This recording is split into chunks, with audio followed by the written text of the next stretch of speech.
Karen stood in her pristine kitchen at 6 a.m., staring at the anonymous text message while her coffee grew cold. 3 more had arrived overnight, each more specific than the last. Someone knew about her weekly inspection routes. Someone knew she'd been documenting violations in residents' private yards. Someone was watching her watch them. Her doorbell rang. Through the peephole, she saw Duke sitting patiently on her doorstep, no owner in sight. When she opened the door, he trotted inside like he owned the place, heading straight for her kitchen table where yesterday's scattered violation notices still lay drying. "You can't just walk into people's homes," Karen said, but there was no real authority in her voice anymore. Duke looked at her with those intelligent brown eyes, and somehow, she found herself making him a bowl of water. Her phone rang. Hello, President Martha Greenfield's name flashed on the screen. "Karen, we need to talk. My office, 9 a.m. "About what?" "You know about what." The line went dead. Karen looked down at Duke, who had positioned himself between her and the door like some kind of furry bodyguard. At the HOA office, Martha didn't waste time with pleasantries. A stack of papers sat on her desk, complaints, all of them about Karen. Harassment. Martha read from the top sheet. Invasion of privacy. Stalking. "Karen, what the hell have you been doing?" "My job," Karen shot back. "I'm the compliance officer. I ensure residents follow the rules.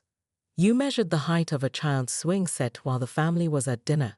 You documented the color of Mrs. Chen's front door with paint samples you scraped off yourself. You've been taking photographs through people's windows." Karen felt the room spinning slightly. "I was being thorough. You were being insane." Martha pulled out more papers. 17 families have filed formal complaints. The Martinez family is considering a restraining order. Mrs. Henderson has video footage of you going through her recycling bin. The pieces clicked together in Karen's mind. Mrs. Henderson, the satisfied smile, the phone call while Karen sat soaked on the sidewalk. "She set me up," Karen whispered. "What?" "Mrs. Henderson. She orchestrated this whole thing. The sprinkler incident, the anonymous texts." "Karen, listen to yourself. You're blaming a 70-year-old woman for your own poor judgment." But Karen was already standing, her mind racing. "She's been documenting me the way I've been documenting everyone else. Building a case." Martha rubbed her temples. "Even if that were true, it doesn't change the facts. Your position as compliance officer is terminated, effective immediately." Karen walked home in a daze, her career in neighborhood law enforcement over before lunch. She found Duke waiting on her porch again, this time with a teenage boy she recognized. One of the kids from the fountain incident. "I'm Miguel Martinez," he said. "Duke's mine." "Well, technically he's my abuela's, but he's been worried about you. Dogs don't worry about people. Duke does. He's weird that way." Miguel studied her face. "You look like you've been crying." "I don't cry." "Right." Miguel sat down on her porch steps, and Duke immediately positioned himself between them. "Look, what you did to my family was messed up. But what Mrs. Henderson's doing to you is worse." Karen sat down to spite herself. "What do you mean?" "She's been planning this for months. Ever since you cited her for the gnome thing. She's got a whole network. People feeding her information about your routes, your schedule. She knew you'd eventually cross a line." "Why are you telling me this?" Miguel shrugged. "Because Duke likes you. And because my abuela says everyone deserves a second chance, even cranky HOA ladies." As if on cue, Duke laid his head on Karen's lap. For the first time in years, she didn't push the affection away. "Mrs. Henderson thinks she's won," Miguel continued. "But she doesn't know about the emergency HOA meeting tonight. Some of the families are planning to vote her in as the new compliance officer." Karen's blood ran cold. If Martha thought Karen had been bad for the neighborhood, Mrs. Henderson would be catastrophic. The woman who'd orchestrated Karen's downfall with military precision wouldn't show mercy to anyone. "I have to stop her," Karen said. Miguel grinned. "Now you're talking. But you're gonna need help." Karen looked down at Duke, whose tail was wagging for the first time since she'd met him. Maybe it was time to learn some new rules after all. Mrs. Henderson's face was reddening. "Even if that were true." "It is true," called out Mr. Peterson from the middle section. You asked me to accidentally mention the fountain rules to those kids. I thought it was weird, but I didn't realize. More voices joined in. Residents admitting to small parts in Mrs. Henderson's campaign. Pieces they hadn't understood were part of a larger plan. Karen felt something she hadn't experienced in years. Community support. Not because they agreed with her methods, but because they recognized something more fundamental was at stake. I was wrong, Karen said to the room. I turned neighbors into suspects and houses into case files. But replacing one watchdog with another won't fix that. We need to figure out how to live together without someone constantly keeping score. Martha stood up. I think what we need is a cooling off period. No new compliance officer for now. We'll handle violations case by case, with community input. The vote was unanimous.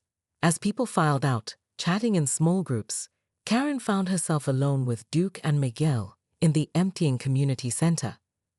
Mrs. Henderson had left immediately after the vote, her poster boards abandoned on the floor. So what now? Miguel asked. Karen scratched Duke behind the ears, thinking, now I learn how to be a neighbor instead of a cop. Think you can handle it? Karen looked out the window at Willowbrook Estates, where porch lights were coming on and families were settling in for the evening. For the first time, it looked like home instead of a jurisdiction. I've got a good teacher, she said, smiling down at Duke. But as they walked toward the parking lot, Karen noticed Mrs. Henderson's car still in the far corner, engine running, headlights off. The older woman sat behind the wheel, talking animatedly on her phone. Karen couldn't hear the words, but something about Mrs. Henderson's posture, the sharp gestures, the way she kept glancing toward the community center, made her stomach tighten. Duke growled low in his throat, the first time Karen had heard him make that sound. Whatever Mrs. Henderson was planning, this wasn't over. The community center buzzed with more energy than Karen had seen in her 2 years as compliance officer. Families who usually avoided HOA meetings packed the folding chairs, their faces tense with anticipation. Karen sat in the back row with Duke at her feet and Miguel beside her, feeling like a defendant at her own trial. Mrs. Henderson commanded the front of the room in a powder blue blazer, her silver hair perfectly styled, her smile razor-sharp. She prepared a presentation complete with poster boards and highlighted documents. Neighbors, Mrs. Henderson began, her voice carrying the authority of someone used to running church committees and book clubs. We're here tonight because our community's safety has been compromised by one person's reckless abuse of power. Karen watched as Mrs. Henderson methodically displayed photos of her investigative work. Karen crouched behind bushes with a camera. Karen measuring fence heights at dawn. Karen riffling through recycling bins. Each image drew gasps and murmurs from the crowd. This woman, Mrs. Henderson pointed directly at Karen, has turned our peaceful neighborhood into a surveillance state. The accusations weren't wrong. Karen realized with growing horror. She had done all of those things, convinced she was protecting property values and community standards. But seeing them through everyone else's eyes, she looked like exactly what Mrs. Henderson claimed, a menace. Martha Greenfield stood up from the front row. Mrs. Henderson, while we appreciate your thorough documentation, what exactly are you proposing? I'm proposing we implement real oversight, a compliance committee with proper checks and balances, and I'm volunteering to chair that committee. Karen felt her stomach drop. She leaned over to Miguel. She's going to win. Not if you fight back, he whispered. With what? She has evidence. I have excuses. Duke's warm weight against her legs suddenly felt like an anchor. She looked around the room at faces she'd been watching, measuring, judging for 2 years. Mrs. Chen, whose door color she'd obsessed over. The Johnsons, whose garbage can timing she'd monitored. The young mother from Maple Street whose children's chalk art she classified as property defacement. None of them were looking at her with hatred. They looked tired, frustrated, but not hateful. Karen stood up. I'd like to say something. The room fell silent. Mrs. Henderson's confident smile flickered for just a moment. Mrs. Henderson is right about me, Karen began, her voice shaky but growing stronger.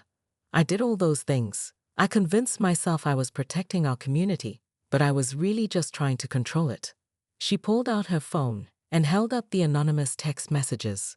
But Mrs. Henderson did something worse. She spent months orchestrating my downfall, manipulating residents, setting traps. She didn't do it to protect anyone.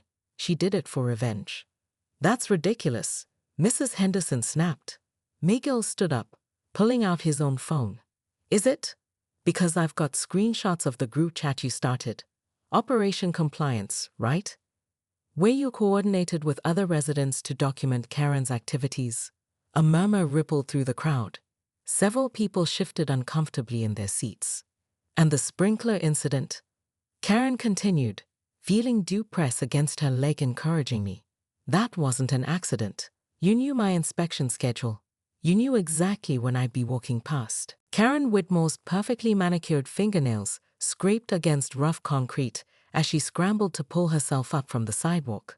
Her clipboard scattered beneath her like confetti from a very boring party. The sprinkler system that someone had accidentally redirected toward the walkway had left her designer blazer soaked and her authority in shambles. This is what happens when people don't follow the rules, she shouted at the empty street, though her voice cracked slightly. The irony wasn't lost on her that she'd slipped on the very sidewalk she'd been inspecting for HOA violations just moments before. A wet nose nudged her elbow. Karen looked up to find a massive German shepherd staring down at her with what could only be described as concern. The dog's tail wagged hesitantly, as if unsure whether she was friend or foe. Shoo, Karen muttered, but her heart wasn't in it. The dog sat down instead, tilting its head with an expression that somehow managed to be more sympathetic than any human face she'd seen in months. 20 minutes earlier, Karen had been in her element, prowling through Willowbrook Estates with her violation notices and measuring tape. Mrs. Henderson's garden gnomes were 2 inches too tall. The Johnsons had left their garbage cans out past the designated pickup time. And don't get her started on the Martinez family's excessive Christmas decorations that were still up in February. Excuse me, ma'am, she had called to a group of teenagers lounging near the community fountain.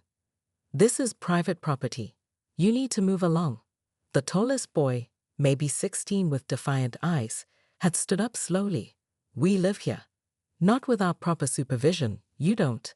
HOA bylaws clearly state. Lady, we're literally sitting by our own mailboxes. Karen had felt her face flush. She'd moved to this neighborhood specifically because the HOA promised order, structure, predictability. What she'd found instead was chaos masquerading as community spirit. The fountain is for decorative purposes only, she'd snapped, consulting her clipboard. No loitering. That's when one of the kids had snickered and whispered something to his friend about the sprinkler timer.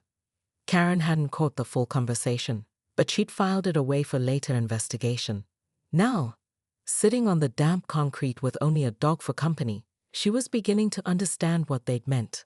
Are you okay? The voice belonged to an elderly man walking his own small terrier. He approached cautiously, as if Karen might bite. I'm fine, she said stiffly, accepting the dog's continued presence, but not the human's pity, just documenting some safety hazards. The man glanced at her soaked clothes and scattered papers. Might want to start with that sprinkler system. It's been acting up all week. After he left, Karen sat quietly with the German shepherd, who had somehow managed to gather her scattered violation notices in a neat pile. The dog's collar read Duke with an address she recognized, the Martinez house. The same family whose holiday decorations she'd been planning to cite. Your family is in violation of at least 6 HOA regulations, Karen told Duke conversationally. The dog's ears perked up, but he didn't seem particularly concerned about property values or neighborhood aesthetics. As Karen finally stood up, brushing off her dignity along with the dirt, she noticed something that made her stomach drop. Every house on the street had their curtains drawn except one, the Henderson place. Mrs. Henderson stood in her window, phone pressed to her ear, watching Karen with the kind of satisfied expression usually reserved for soap opera villains. Karen's phone buzzed. A text from an unknown number. Nice swim, Karen. Maybe it's time you learn some rules of your own. Duke nudged her hand with his nose, then began walking toward his house, looking back as if expecting her to follow. For the first time in months, Karen found herself wondering if she'd been enforcing the wrong kind of order all along.